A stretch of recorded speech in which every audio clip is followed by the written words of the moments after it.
Tapi itu langsung disetujui. Ini bukan persoalan Anies dengan PKS, Bung.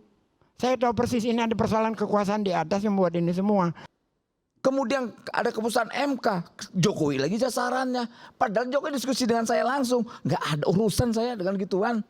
Saya hanya pengen ngurus anak saya di rumah, cucu saya di rumah, udah enak. Saya tidak mau dibebani persoalan-persoalan politik yang tidak terlalu substansial ini dalam membangun bangsa yang lebih ke depan, lebih maju.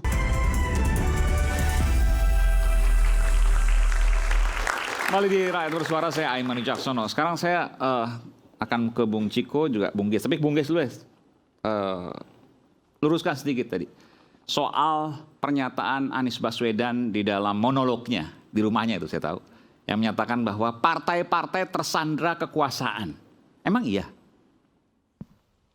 Saya cerita ke belakang dulu ya. Silakan. Kan itu bukan pernyataan tapi pertanyaan kan yang retoris. Partai mana yang tak tersandra kan gitu. Partai mana yang tidak tersandra? Ya, Mas Anies bilang begitu, betul. Jadi ini dalam pengamatan saya. Ketika habis Anies kalah Pilpres, itu banyak masyarakat yang datang berbondong-bondong ke rumah Anies meminta Anies maju kembali untuk Pilkada DKI. Oke. Dari Kampung Bayam, dari Kampung Akuarium, dari Kampung Tanah Merah, banyaklah pokoknya berbondong-bondong. Lalu mereka tidak hanya ke Anies, tapi berkeliling ke partai-partai. Berkeliling ke PKS, ke PKB, ke Nasdem.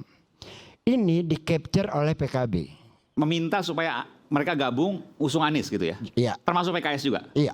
Okay. Jadi ini di-capture oleh PKB. PKB yang pertama, DPW-nya mencalonkan Anies. Karena melihat antusiasme masyarakat terhadap Anies untuk maju kembali di Jakarta. Ini bukan tanpa alasan, ada alasan. Alasannya adalah apa yang mereka terima pada saat Anies 5 tahun, sekarang mereka tidak rasakan. Jadi masyarakat itu ingin dikembalikan suasana pada saat 5 tahun Anies menjadi gubernur. Lalu itu juga di-capture oleh DPD Nasdem. Muncul 3 nama, satu adalah Anies, 2 Sahroni, yang ketiga Wibi Andrino. Lalu yang agak di luar dugaan, DPD PDIP juga memasukkan nama Anies. Satu Anies, malah yang saya dengar ya, satu Anies calon gubernurnya, wakilnya Prasetyo sama Charles Honoris. Lalu DPW PKS juga memberikan surat untuk mencalonkan Anies. Ketika ramai soal itu, saya sudah berpikir ini tidak akan se-euforia seperti ini masalah sesungguhnya. Kenapa? Berkaca daripada saat Pilpres, Anies tidak akan mudah semulus ini. Walaupun Anda melihat banyak warga datang, banyak warga datang, kemudian ke partai sudah berdeklarasi. Ini nggak mungkin bisa maju. Saya nyatakan tanggal 20 Juni. Oke. Saya tidak tahu apa yang akan digunakan. Tetapi kalau berkaca pada Pilpres, maka yang digunakan adalah instrumen KPK yang digunakan terhadap Anies. Maksudnya Anies bakal dipanggil KPK karena satu kasus gitu? Iya, kalau waktu Pilpres kan itu yang mau dicoba. Makanya Nasdem mendeklarasikan. Tapi kan nggak ada waktu Pilpres, nggak dipanggil Mas Anies? Dipanggil sebelum, bahkan sebentar, itu, waktu dipanggil ke KPK? Lupa jadi saya. Gini. Tapi nggak datang waktu itu? Bukan, Anies sudah dipanggil, sudah datang ke KPK, bahkan secara gentle dia datang berhadapan dengan wartawan dulu, keluar dari pemeriksaan, keluar lagi dia buat konferensi pers. Oke. Oh, terkait Formula E waktu itu ya? Media, iya, kan betul. itu. Lalu hari Jumat itu terdengar kabar santer bahwa Anies hari Senin akan ditersangkakan. Itu bulan apa saya lupa? Bulan Oktober 2023. 2023. Oke, baik. Oke. Lalu Nasdem mengambil alih agar proses di KPK itu berhenti. Nasdem mendeklarasikan Anies tanggal 3 Oktober hari Senin. Iya, saya ingat betul. Itu dalam rangka apa? Dalam rangka penjagalan Anies tidak berlangsung. Karena ketika jadi capres, maka proses hukum harus berhenti. Harus berhenti, ya. Kan? Jadi kalau itu terjadi pada saat Pilpres. Kalau nggak jadi capres bisa jadi tersangka itu? Saat itu pun kalau Nasdem tidak buru-buru deklarasi, bisa udah yakin kita akan jadi tersangka. Itu keyakinan Anda ya? Iya, tetapi menjadi tersangkanya bukan dengan alat bukti ya. Tapi menjadikan Anies itu sebagai tersangka aja dulu, karena kasusnya kan nggak bisa, nggak ada. Oke. Tapi dengan dijadikan tersangka aja dulu, maka dia susah untuk maju, kan jadinya begitu. Udah terframing lebih dulu. Lalu selesai masalah itu. Tetapi kemudian setelah Anies dicapreskan, kita semua tahu apa yang terjadi dengan Nasdem. Apa yang terjadi dengan PKB. Caimin kasusnya dipanggil lagi, Nasdem kemudian mengalami Ada 2 menteri yang terjerat. turbulensi yang luar biasa, gitu kan. Jadi saya curiga bahwa ini rasanya nggak mungkin Anies akan diberikan ruang semudah itu. Tetapi karena Aniesnya susah untuk dijadikan target, maka partai-partai yang akan mendukungnya lah yang didatangi dengan berbagai cara. Didatangi dengan berbagai cara.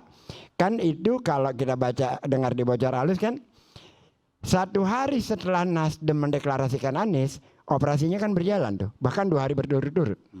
Padahal PKS datang ke Nasdem, Nasdem tidak keberatan kok. Dengan wakilnya Soebul Iman itu tidak keberatan menerima. Tetapi problem yang mereka hadapi, yang mereka tidak sanggup lagi sudah. Ada problem yang tidak sanggup lagi mereka hadapi gitu loh. Pak Surya Paloh itu sangat gentle, keren banget. Apa problem yang Anda tahu yang mereka nggak bisa hadapi lagi? Ya sama dengan Pilpres. Misalnya apa? Kasus hukum. Kasus hukum. Kasus hukum. Kasus hukum. Dan Anda menilai ini semua pasti kekuasaan. Ini keyakinan Anda? Yang bisa melakukan itu kan hanya kekuasaan, yang lain kan nggak bisa. Oke. Apalagi yang bisa melakukan itu kalau bukan kekuasaan. Oke, sekarang kita kasih bukti satu hal lagi. Oke, silakan. Yang paling mudah. Apa persoalannya Erlangga mundur tiba-tiba? Kan nggak masuk di akal itu. Seorang ketua partai berhasil memenangkan suaranya, tiba-tiba mundur. Apa persoalan di balik ini? Jauh sebelum Mbak Erlangga, Soeharto Mono Arfa di atas pesawat diberhentikan. P3. Kan udah ada itu. Terus nanti akan ditanya, mana buktinya? Bung, kalau bicara kayak gini minta bukti, mohon maaf ya, tolong nalarnya diperbaiki. Gak mungkin hal-hal kayak gini ada bukti. Dan bukan hanya Anies yang ingin dikorbankan, PDIP juga. Kemarin itu Airin yang dari Banten gak bisa maju. Ijek udahlah, dia udah menyerah dari awal. Walaupun dia kerja keras. PDIP juga gak bisa maju di mana-mana. Kalau kemarin yang borongan itu terjadi, nggak bisa tidak ada maju. putusan MK maksudnya. Tidak ada putusan MK. Dan anehnya setelah ada putusan MK, balik membuat rapat dalam 1 hari RUU Pilkada dan semua setuju kecuali PDIP. Karena aneh bin ajaib itu. 7 jam betul. Dalam 7 jam sebuah revisi undang-undang disetujui. Undang-undang yang lain makan waktu berbulan-bulan nggak kelar-kelar sekarang. Tapi itu langsung disetujui. Ini bukan persoalan Anies dengan PKS, Bung. Saya tahu persis ini ada persoalan kekuasaan di atas yang membuat ini semua. Cuman problemnya PKS itu ingin exit, caranya itu dengan membuat nada-nada miring. Nggak usah aja bilang, Pak Anies kami memang sudah tidak bisa mendukung Anda. Kelar salaman kita semua terima. Sebagaimana jenderalnya Nasdem. Nggak ada masalah, kita tahu, kita ngerti kok. Problemnya kita hadapi semua kita ngerti. Apa yang terjadi semua ini kita paham. Supaya tidak ada keriuhan di bawah di publik. Nggak nyaman kita juga. Anies berkali-kali meminta kepada saya, tolong jangan ada saling sengketa di TV dengan PKS, Nasdem dan PKB. 2 kali. Mas Anies ngomong seperti itu? Berkali-kali, tidak hanya sekali. Sebelum lepas dari PKS, maksudnya sebelum PKS tidak jadi mengusung? Sampai hari ini dia masih. Oh sampai hari ini? Sampai Jadi hari ini. melanggar dong di Bung Ges? Saya capek ngikutin moralnya dia. Kan capek juga jadi orang baik gitu. Ya udahlah, hari ini harus kita keluarkan lah apa yang sebenarnya yang kita tahu itu. Tapi kalau dari Aniesnya, bahkan kemarin salah satu alasan dia tidak mau maju di Jabar, dia tidak ingin berkompetisi dengan Pak Saihu. Salah satu alasannya. Selain bahwa ini baru pertama kali. Jadi dia memutuskan di Jabar karena yang disampaikan Mas Anies itu kan karena tidak ada aspirasi dari bawah. Tapi salah satu pertimbangannya lagi adalah tidak mau berkompetisi dengan Pak Ahmad Saihu. Kan, PKS. Iya, kan udah dijelaskan sama Anies di sebuah podcast. Dia katakan itu. Bahkan ketika awal-awal setelah kalah Pilpres, saya berkata, persiapkan KTP untuk maju calon independen. Anies mengatakan jangan, gak baik dengan kawan-kawan partai pendukung pengusung kita. Itu awal-awal itu saya minta itu. Dan dia tetap tidak mau. Jangan, padahal kita punya kesempatan karena kan pendaftarannya Mei. Saya bicara itu setelah seminggu setelah tanggal 14 Februari. Dan untuk mengumpulkan KTP untuk seorang Anies gampang aja. Sangat mudah gitu. Tapi Anies melarang jangan. Ya kita nggak bisa bergerak. Dan dia pun belum tentu mau juga nyagup pada saat itu ya. Karena belum ada aspirasi. Dia kan baru menunjukkan keinginan maunya setelah banyaknya masyarakat dari kampung-kampung itu yang datang ke rumahnya. Saya yakin bahwa Anda juga komunikasi dengan Mas Anies. Mas Anies sakit hati kepada PKS? Gak ada ya. Anies kalah dengan Prabowo, satu-satunya calon presiden yang kalah dan datang pada saat penetapan hanya Anies ke KPU itu. Prabowo 2 kali nggak datang, Megawati nggak datang. Dan itu pertama kali dalam sejarah. Pertama kali dalam sejarah hanya Anies yang datang. Oke. Kan jelas itu. Saya ingin tanya Bung Ges, kita kembali lagi. Artinya dari semua ini, Anda ceritakan tadi, kalau ditanya bukti nggak akan ada. Tapi gejala-gejalanya, logikanya, kalau mengatakan Bung Rocky, rasionalnya, heuristiknya, itu mengarah pada kekuasaan yang melakukan ini. Itu versi Anda. Versi saya. Saya ingin memberikan kesempatan. Bung Noel atau Bung Silverter silakan. Oke, silakan Bung Noel. Silakan. Ya menarik juga ya. Selalu Pak Jokowi menjadi sasaran tembak. Menjadi sasaran tembak terus setiap ada pergolakan sampai orang jatuh. Tadi logika-logikanya disampaikan tadi. Ya makanya saya ketawa aja. Kalau pakai dalam logika kekuasaan yang kecenderungannya otoriter atau diktator, iya. Saya akan mengatakan iya. Loh ini kan tidak, semua terbuka kok. Apa yang bisa dilakukan Jokowi, seorang Jokowi yang tidak punya kekuasaan dalam konteks politik kepartaian?